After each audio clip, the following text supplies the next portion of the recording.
warahmatullahi wabarakatuh. Saya Yusro, peserta Diklat CKS Kabupaten Kudus tahun 2021. Diklat CKS dilaksanakan dalam 4 tahap, OJT 1, IST 1, OJT 2, dan IST 2.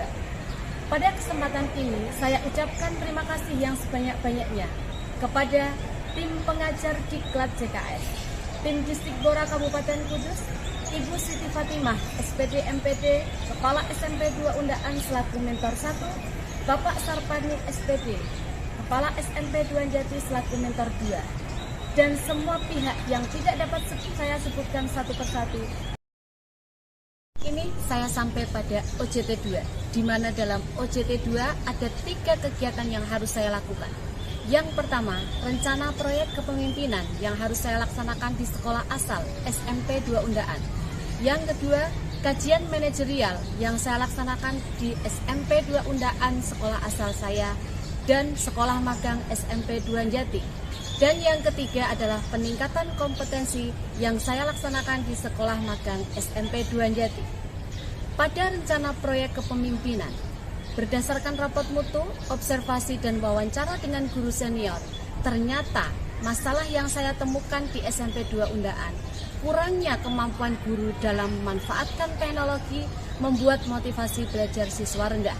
Masalah ini saya ambil solusi, peningkatan kompetensi guru dalam memanfaatkan teknologi melalui Google Workspace for Education untuk meningkatkan motivasi belajar siswa. Adapun tujuan dari RPK ini adalah yang pertama, meningkatkan kemampuan guru dalam memanfaatkan fitur-fitur GWE dalam pembelajaran dan mencapai indikator keberhasilan 80%. Yang kedua, meningkatkan kemampuan calon kepala sekolah dalam melaksanakan RPK mencapai poin 85%. Dan yang ketiga, peningkatan motivasi dan prestasi belajar siswa mencapai 75%. Dalam pelaksanaan rencana proyek kepemimpinan ini meliputi 4 tahap. Yang pertama persiapan, yang kedua pelaksanaan, yang ketiga monitoring dan evaluasi, serta yang keempat refleksi. Jadi nanti buat buat buku panduan. Rencananya aku itu mau ikut. Nah ini rencananya hari ini kan saya komunikasi sama Bu Eni. Kemarin sudah melalui tahap. Targetnya adalah semua guru itu punya situs dirinya sendiri. Alhamdulillah ini kita dipertemukan di kegiatan yang selalu sangat bermanfaat ini.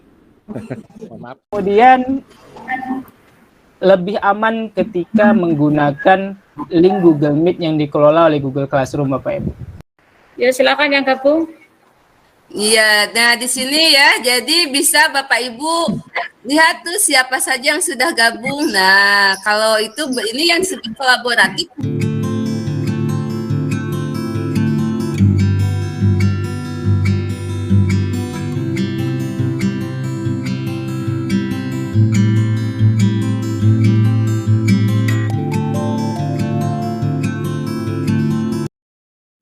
Yang banyak yang nilainya agak tinggi itu menggunakan Google Spreadsheet dan Google Slide.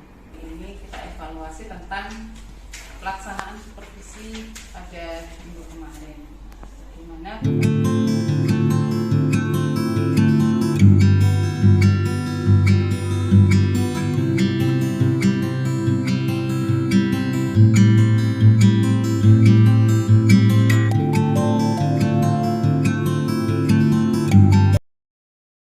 Saya paling suka menggunakan aplikasi Google Slide karena di dalam Google Slide itu bisa menampilkan video pembelajaran.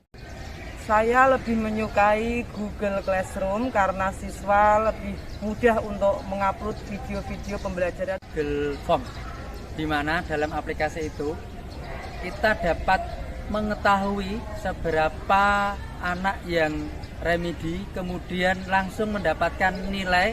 Menggunakan spreadsheet karena aman untuk menyimpan data-data perpustakaan dan tidak perlu memakai flash disk, juga mudah mudah diakses di komputer manapun. Google Drive itu banyak sekali manfaatnya, utamanya bagi saya sebagai operator sekolah karena data-data itu harus tersimpan secara kontinu, jadi saya bisa menyimpannya di sana. Saya merasa sangat senang sekali.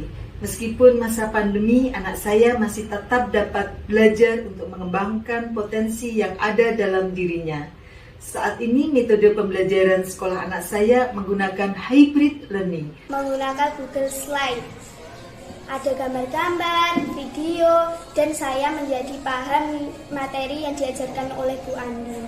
Ulangan di Google Form saya bisa tahu nilai saya jelek. Kalau nilai saya jelek, saya bisa mengikuti remit. Metode mengajar Google Slide yang dimana memiliki tampilan yang menarik dan atraktif. Guru menunjuk bola terus dikirim di Google Classroom. Kegiatan kedua yang dilakukan dalam OJT 2 adalah kajian manajerial di sekolah asal dan sekolah magang. Dengan menganalisis kondisi ideal rapot mutu dan membandingkan dengan hasil rapot mutu sekolah, kondisi nyata di lapangan, dan menentukan peluang yang dimiliki, tantangan yang dihadapi, serta merumuskan rekomendasi dan tindak lanjut yang bisa dilakukan oleh sekolah tersebut.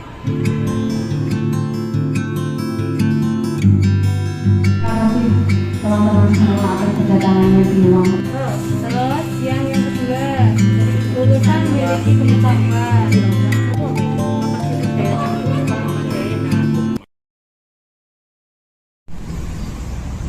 Kegiatan kajian manajerial di SMP 2 Jati juga meliputi 3 tahap: persiapan, pelaksanaan, dan hasil kajian manajerial.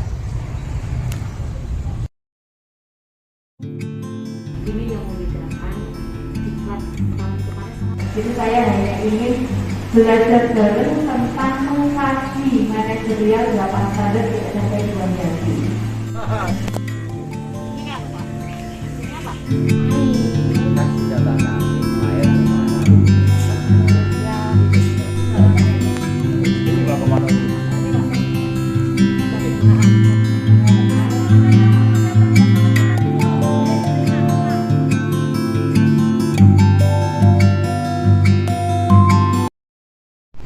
Kegiatan ketiga dalam OJT 2 adalah peningkatan kompetensi, bertujuan untuk meningkatkan kompetensi calon kepala sekolah yang lemah berdasarkan AKPK dan belajar kepada kepala sekolah magang SMP 2 Jati.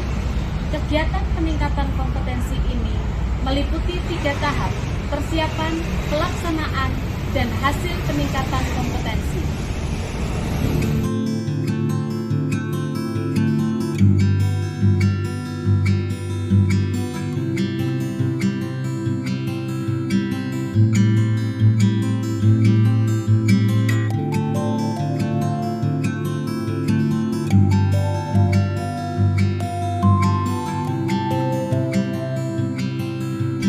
Demikian tadi video unjuk kerja RTL